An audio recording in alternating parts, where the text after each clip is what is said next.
खुशहाल देश होई, केहू के नाही दिल में ठेस होई, खुशहाल देश होई। ये आपने सम्राट अशोक की शासन की बात आपने किया कि सम्राट अशोक के जैसा हम लोग यहाँ शासन स्थापित करना चाहते हैं, तो क्या सम्राट अशोक की जो विचारधाराएं थी वो भगवान बुद्ध के धर्म को मानते थे, उनका धर्म अलग था। आज भारत में देखा जाए तो तमाम तरह के धर्म संप्रदाय के लोग रहते हैं, तो क्या अन्य जो धर्म संप्रदाय के लोग हैं, तो क्या भगवान बुद्ध के जो धर्म है और उसके जो समर्थक थे सम्राट अशोक महान जी, तो क्या उनके विचारधाराओं को लोग लाइक करेंगे? ऐसा है कि सम्राट अशोक व्यक्तिगत रूप से भगवान बुद्ध के धम्म को अपनाए, बाबा साहब ने भी भगवान बुद्ध के धम्म को अपनाए, लेकिन सम्राट अशोक का यह सोच था कि मैं व्यक्तिगत रूप से भले ही बौद्ध धर्म को स्वीकार करता हूँ, उसका अनुयायी हूँ, लेकिन उनका सोच यह था कि मैं सभी धर्मों का आदर और सम्मान करूँगा, सभी लोगों को अपने अपने धर्म में, उनके आस्था में, उनके पूजा पाठ में मेरा कोई किसी तरह का दखल अंदाजी मेरा नहीं है। आप जो कुछ भी मानते हैं आप मानें, लेकिन सम्राट अशोक पूरे समाज के प्रति, पूरे धर्म के प्रति उनकी जो आस्था थी, किसी के प्रति किसी तरह का उनका कोई विरोध नहीं था। वो जो है भगवान बुद्ध के विचार को बेहतर मानते थे और अपने पुत्र और पुत्री के माध्यम से उस विचारधारा को पूरे विश्व तक उन्होंने फैलाया। आज भी भारत के चारों तरफ आप देखिए तो भगवान बुद्ध के विचार को मानने वाले लोग हैं, और हम सभी लोगों को, चाहे आप किसी भी धर्म संप्रदाय को मानते हों, लेकिन भगवान बुद्ध ने जो सील दिया है वह मनुष्य मानव के लिए एक मानक है। हम सभी लोगों को उस शील को पालन करना चाहिए। जिस दिन इस देश में सभी लोग शील को पालन करेंगे, इस देश से भ्रष्टाचार समाप्त हो जाएगा। हम सभी लोग सबके ये हम जानना चाहेंगे कि जैसे बहुत से ऐसे लोग हैं, तो क्या अन्य धर्म संप्रदाय के जो कुछ उसमें खामियां उसको छोड़ करके क्या ऐसा आपको देखने को मिला है कि कई लोग इस विचारधारा से जुड़ रहे हैं और इस पर अपना एक नया नेता या नई राजनीति पैदा करने का प्रयास करेंगे लोग? पूरे देश में भगवान बुद्ध, सम्राट अशोक और बाबा साहब के विचारों को लोग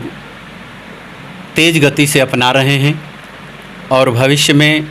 सभी लोगों की सोच है कि हम सभी लोग शील का पालन करें, और यह देश यदि शील का पालन करेगा और इसी समाज से हम सभी लोग राजनीति में जाएंगे, देश में शासन सत्ता स्थापित होगी, तो निश्चित रूप से यह देश जो भटक गया है और भटकने के वजह से आज देश में तमाम तरह की परेशानियां इस समाज के लोग झेल रहे हैं, अगर जिस दिन इस सोच के लोग हो जाएंगे तो जो भी समस्याएं हैं, जिस समय सम्राट अशोक के समय में सब हल थी, सभी लोग उन विचारों को मानते थे और सुख समृद्धि उनके अंदर था, यह देश पुनः विकास की गति में सबसे आगे था। तो हम लोग चाहेंगे कि बिना उसको अपनाए हम इस देश को बेहतर नहीं बना सकते हैं, समृद्धशाली नहीं बना सकते हैं। इसलिए उस विचार को हम सभी लोगों को स्वागत करने की ज़रूरत है और अपने जीवन में उतारने की आवश्यकता है। एक सवाल और जानना चाहेंगे आपसे कि आपका जो पार्टी है सर्वलोकहित समाज पार्टी, तो इस लोकसभा 2024 के लोकसभा के चुनाव में कितने राज्यों में चुनाव लड़ रही है? सर्वलोकहित समाज पार्टी 3 राज्यों में चुनाव लड़ रही है, और हम लोगों की सोच है कि पूरे देश में इस पार्टी को, सर्वलोकहित समाज पार्टी को पूरे देश में राजनीतिक रूप से हम लोग उतारेंगे, और आगे इस देश को बेहतर बनाने के लिए ही सर्वलोकहित समाज पार्टी सम्राट अशोक के विचारों पर, बाबा साहब के विचारों पर